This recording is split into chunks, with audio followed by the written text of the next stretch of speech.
சர்வ வல்லமுள்ள தேவனாகிய இயேசு கிறிஸ்துவின் வல்லமுள்ள நாமத்தினாலே இக்காலை வேளையிலே அனைவரையும் அன்போடு வாழ்த்துகிறேன். இன்றைய திருவார்த்தை சங்கீதம் 61:3. சத்துருவுக்கு எதிரே பலத்த துருகமாயிருந்தீர்.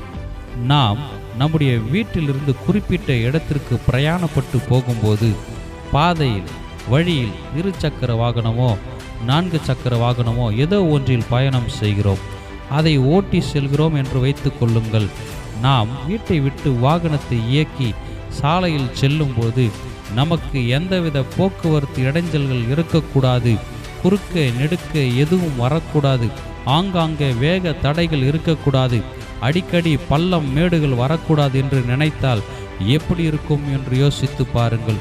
நாம் குறித்த லக்கை அல்லது சென்றடைய வேண்டிய இடத்தை வெற்றிடத்தை அடைய வேண்டுமென்றால் வழியில் பல தடைகள், பல சோர்வுகள், பலவிதமான வேக தடைகள், பலவிதமான நேர வீணாக்குதல், வேண்டுமென்றே வம்புக்கு இழுக்கும் நபர்கள் என இப்படிப்பட்ட காரியங்களை கடந்து சென்றால்தான் போய் சேர வேண்டிய இடத்துக்கு சேர முடிகிறது அல்லவா? இதே போல நம் வாழ்க்கை என்னும் பயணத்தில் வழியில் சத்துரு, நிறுவனத்தில் சத்துரு, சில குடும்பத்திலேயே சத்துரு, வியாபாரத்தில் போட்டியாக சத்துரு, தொழிலில் போட்டியாக சத்துரு, வளரவிடாமல் தடுக்கும் சத்துரு, நல்ல யோசனைகளை கெடுத்து வீணான ஆலோசனை கொடுத்து அதை கெடுத்துவிடும் சத்துரு, பொய்யான வதந்திகளை சொல்லி வளர்ச்சியை கெடுக்கும் சத்துரு, திசை மாற வைத்து வழிமாற செய்யும் சத்துரு. இப்படி சத்துருவை பற்றி சொல்லிக்கொண்டே போகலாம். இந்த அடியன் அனுபவித்து சொல்லுகிறேன். நிச்சயம் நமக்கு ஒரு சத்துரு வேண்டும். அப்படி இருந்தால்தான் சத்துருக்களின் முன்பாக கர்த்தரை உறுதியாய் பற்றி கொண்டு இந்த சத்துருக்களின் முன்பாக சாட்சியாய் உண்மையாய் நேர்மையாய் நடந்து கர்த்தருடைய ஜெயத்தை பரிபூரண ஆசீர்வாதத்தை பெற்றுக்கொள்ள வேண்டும் என்ற விசுவாசம் வரும்.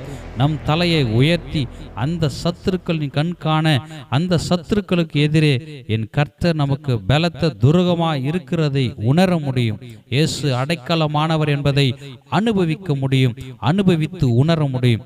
அந்த சத்துருக்களை எதிர்த்து ஜெயிக்க கர்த்தருடைய வல்ல நாமம் நமக்கு உண்டு. கர்த்தர் நம்மோடு இருக்கிறார். நமக்கு விரோதமாய் எழும்பும் சக்திகளை கர்த்தர் முறியடிப்பார்.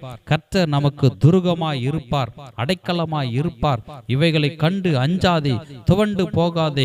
உன் சத்துருக்கள் முன்பாக கண் காண உனக்கு ஒரு பந்தியை கர்த்தர் வைத்திருக்கிறார். நமக்குள் இருக்கிற ஆவியானவர் நமக்கு பயமுள்ள ஆவியை தராமல் பலமும் தெளிந்த புத்தியுள்ள ஆவியை தந்திருக்கிறார்.